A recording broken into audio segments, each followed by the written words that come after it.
What is going to be the future of learning? I do have a plan, but in order for me to tell you what that plan is, I need to tell you a little story which kind of sets the stage. I tried to look at where did the kind of learning we do in schools, where did it come from? And you can look far back into the past, but if you look at present-day schooling the way it is, it's quite easy to figure out where it came from. It came from about 300 years ago. And it came from the last and the biggest of the empires on this planet.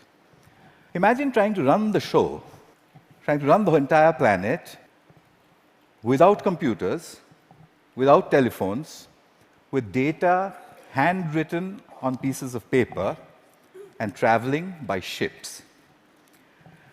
But the Victorians actually did it. What they did was amazing. They created a global computer made up of people. It's still with us today. It's called the bureaucratic administrative machine. In order to have that machine running, you need lots and lots of people. They made another machine to produce those people. The school. The schools would produce the people who would then become parts of the bureaucratic administrative machine. They must be identical to each other. They must know three things. They must have good handwriting, because the data is handwritten. They must be able to read, and they must be able to do multiplication, division, addition, and subtraction in their head. They must be so identical that you could pick one up from New Zealand and ship them to Canada, and he would be instantly functional. The Victorians were great engineers. They engineered a system that was so robust that is still with us today, continuously producing identical people for a machine that no longer exists. The empire's gone. So what are we doing with that design that produces these identical people? And what are we going to do next, if we ever are going to do anything else with it? So that's a pretty strong comment there. I said, schools as we know them now, they're obsolete. I'm not saying they're broken. It's quite fashionable to say that the education system's broken. It's not broken. It's wonderfully constructed. It's just that we don't need it anymore. It's outdated. What's the kind of jobs that we have today? Well, the clerks are the computers. They're there in thousands in every office. And you have people who guide those computers to do their clerical jobs. Those people don't need to be able to write beautifully by hand. They don't need to be able to multiply numbers in their heads. They do need to be able to read. In fact, they need to be able to read discerningly. Well, that's today. But we don't even know what the jobs of the future are going to look like. We know that people will work from wherever they want, whenever they want, in whatever way they want. How is present-day schooling going to prepare them for that world? Well, I bumped into this whole thing completely by accident. I used to teach people how to write computer programs in New Delhi 14 years ago. And right next to where I used to work, there was a slum. And I used to think, how on earth are those kids ever going to learn to write computer programs? Or should they not? At the same time, we also had lots of parents, rich people, who had computers, and who used to tell me, my son, I think he's gifted, because he does wonderful things with computers. And my daughter, surely she's extra intelligent, and so on. So I suddenly figured that how come all the rich people are having these extraordinarily gifted children? What did the poor do wrong? I made a hole in the boundary wall of the slum next to my office, and I stuck a computer inside it just to see what would happen if I gave a computer to children who never would have one, didn't know any English, didn't know what the internet was. The children came running in. It was 3 feet off the ground, and they said, "What is this?" And I said, "Yeah, but it's, I don't know." So they said, "Why have you put it there?" I said, "Just like that." And they said, "Can we touch it?" I said, "If you wish to." And I went away. About 8 hours later, we found them browsing and teaching each other how to browse. So I said, "But that's impossible, because how is it possible? They don't know anything." My colleagues said, "No, it's a simple solution. One of your students must have been passing by, showed them how to use the mouse." So I said, "Yeah, that's possible." So I repeated the experiment. I went 300 miles out of Delhi into a really remote village where the chances of a passing software development engineer was very little. I repeated the experiment there. There was no place to stay, so I stuck my computer in, I went away, came back after a couple of months, found kids playing games on it. When they saw me, they said, "We want a faster processor and a better mouse." So I said, "How on earth do you know all this?" And they said something very interesting to me. In an irritated voice, they said, "You've given us a machine that works only in English, so we had to teach ourselves English in order to use it." That's the first time as a teacher that I heard the word "teach ourselves" said so casually. Here's a short glimpse from those years. That's the first day at the Hole in the Wall. On your right is an 8-year-old. To his left is his student. She is 6, and he's teaching her how to browse. Then on to the other parts of the country. I repeated this over and over again, getting exactly the same results everywhere.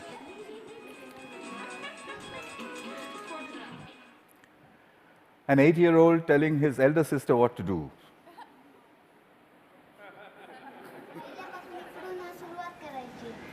And finally, a girl explaining in Marathi what it is, and said, "There's a processor inside." So I started publishing. I published everywhere. I wrote down and measured everything, and I said, in 9 months, a group of children left alone with a computer in any language would reach the same standard as an office secretary in the West. I'd seen it happen over and over and over again. But I was curious to know what else would they do if they could do this much. I started experimenting with other subjects. Among them, for example, pronunciation. There's one community of children in southern India whose English pronunciation was really bad. And they needed good pronunciation because that would improve their jobs. I gave them a speech-to-text engine in a computer. And I said, "Keep talking into it until it types what you say." Okay. They did that, and watched a little bit of this. Nice to meet you.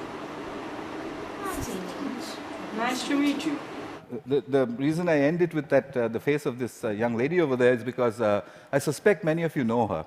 She's now joined a call center in Hyderabad and may have tortured you about your credit card bills. in a very clear English accent. So then people said, "Well, how far will it go? Where does it stop?" I decided I would destroy my own argument by creating an absurd proposition. I made a hypothesis, a ridiculous hypothesis. Tamil is a South Indian language, and I said, can Tamil-speaking children in a South Indian village learn the biotechnology of DNA replication in English from a street-side computer? And I said, I'll measure them, they'll get a 0. I'll spend a couple of months, I'll leave it for a couple of months, I'll go back, they'll get another 0. I'll go back to the lab and say, we need teachers.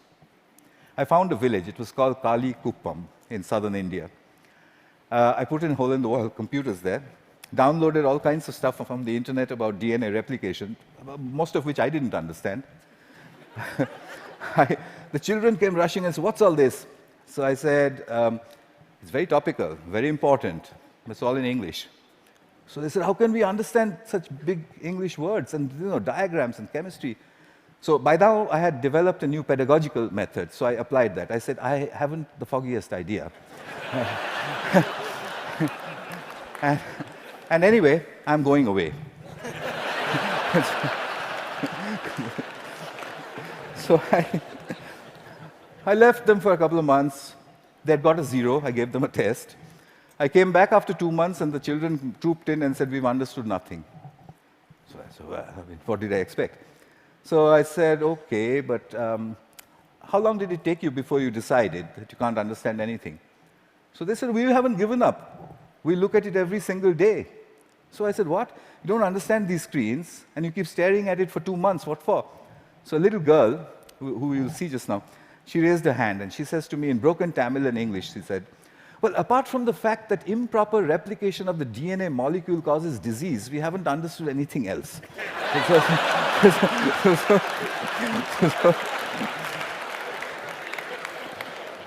So I tested them.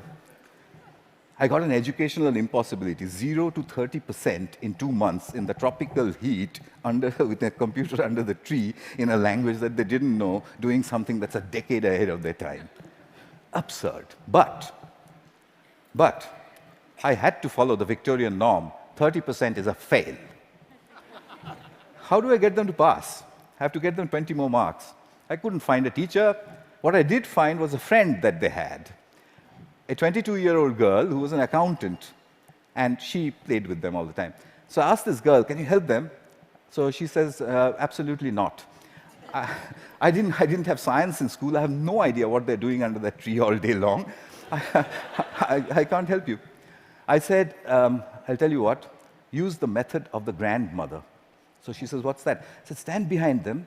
Whenever they do anything, you just say, well, wow, I mean, how did you do that? What's the next page? Gosh, when I was your age, I could have never done that. I mean, you know what grannies do. So she did that for 2 more months. The scores jumped to 50%. Kalikuppam had caught up with my control school in New Delhi, a rich private school with a trained biotechnology teacher. When I saw that graph, I knew there is a way to level the playing field. Here's Kalikuppam. Neuron cell death and communication. I got the camera angle wrong in that one. It's just amateur stuff. But what she was saying, as you could make out, was about neurons. But her hands were like that, and she was saying neurons communicate. At 12. So, what are jobs going to be like? Well, we know what they're like today. What's learning going to be like? We know what it's like today, children poring over with their mobile phones on the one hand, and then reluctantly going to school to pick up their books with the other hand. What will it be tomorrow? Could it be that we don't need to go to school at all? Could it be that at the point in time when you need to know something, you can find out in 2 minutes? Could it be a devastating question, a question that was framed for me by Nicholas Negroponte? Could it be that we are heading towards, or maybe in, a future when knowing is obsolete? But that's terrible. We are Homo sapiens. Knowing, that's what distinguishes us from the apes. But look at it this way. It took nature 100 million years to make the ape stand up and become Homo sapiens. It took us only 10,000 to make knowing obsolete. What an achievement that is. But we have to integrate that into our own future. Encouragement seems to be the key. If you look at Kuppam, if you look at all of the experiments that I did, it was simply saying, wow, saluting learning. There is evidence from neuroscience. The reptilian part of our brain, which sits in the center of our brain, when it's threatened, it shuts down everything else. It shuts down the prefrontal cortex, the parts which learn. It shuts all of that down. Punishment and examinations are seen as threats. We take our children, we make them shut their brains down, and then we say, perform. Why did they create a system like that? Because it was needed. There was an age, in the age of empires, when you needed those people who can survive under threat. When you're standing in a trench all alone, if you could have survived, you're okay, you passed. If you didn't, you failed. But the age of empires is gone. What happens to creativity in our age? We need to shift that balance back from threat to pleasure. I came back to England looking for British grandmothers. I put out notices in papers saying, if you're a British grandmother, if you have broadband and a web camera, can you give me 1 hour of your time per week for free? I got 200 in the first 2 weeks. I know more British grandmothers than anyone in the universe. They're called the granny cloud. The granny cloud sits on the internet. If there's a child in trouble, we beam a gran. She goes on over Skype and she sorts things out. I've seen them do it from a village called Diggles in northwestern England, deep inside a village in Tamil Nadu, India, 6,000 miles away. She does it with only one age-old gesture. Okay. Watch this. You can't catch me. You say it. You can't catch me. I'm the gingerbread man. Well done. Very good. So what's happening here? I think what we need to look at is we need to look at learning as the product of educational self-organization. If you allow the educational process to self-organize, then learning emerges. It's not about making learning happen, it's about letting it happen. The teacher sets the process in motion, and then she stands back in awe and watches as learning happens. I think that's what all this is pointing at. But how will we know? How will we come to know? Well, I intend to build these self-organized learning environments. They are basically broadband, collaboration, and encouragement put together. I've tried this in many, many schools. That's being tried all over the world, and teachers sort of stand back and say, it just happens by itself? And I said, yeah, it happens by itself. How did you know that? And I said, you won't believe the children who told me and where they're from. Here's a soul in action.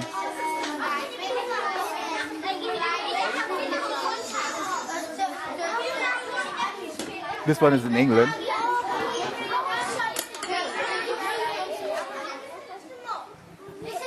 He maintains law and order. Because remember, there's no teacher around.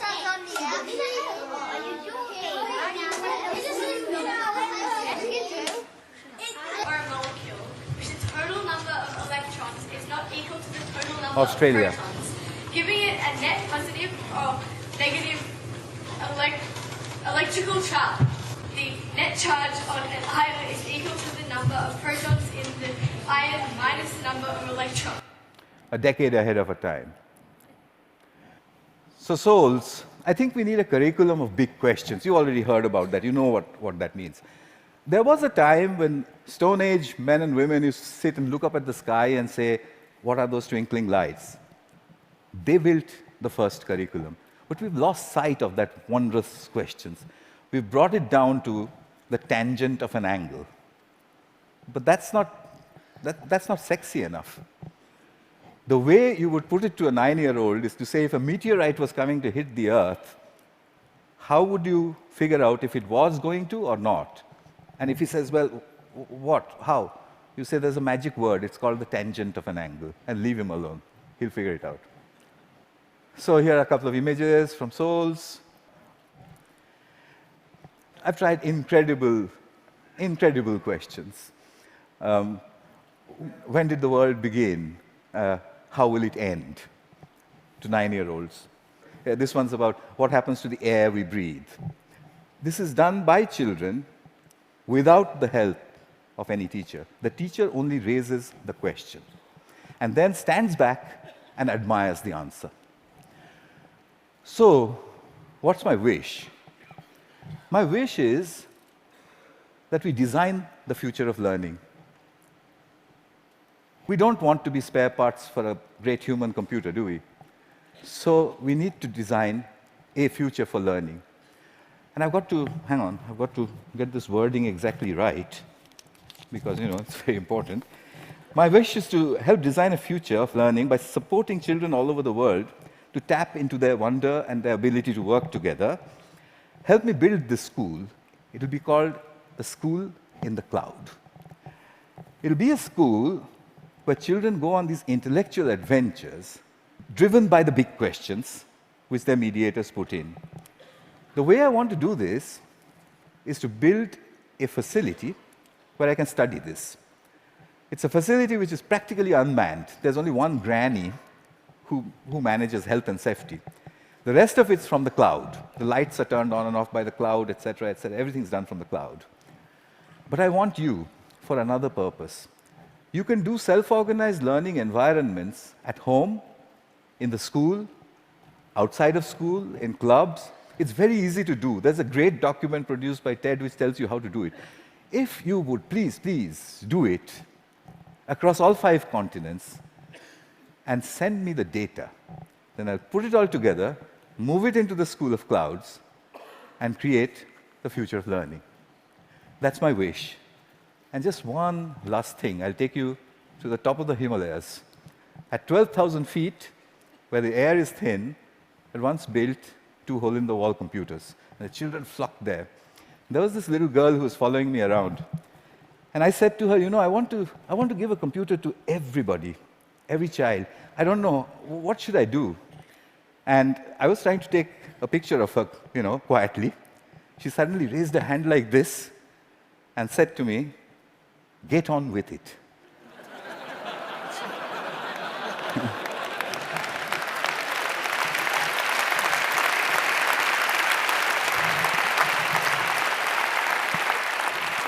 I think it was good advice. I'll follow her advice. I'll stop talking. Thank you. Thank you very much.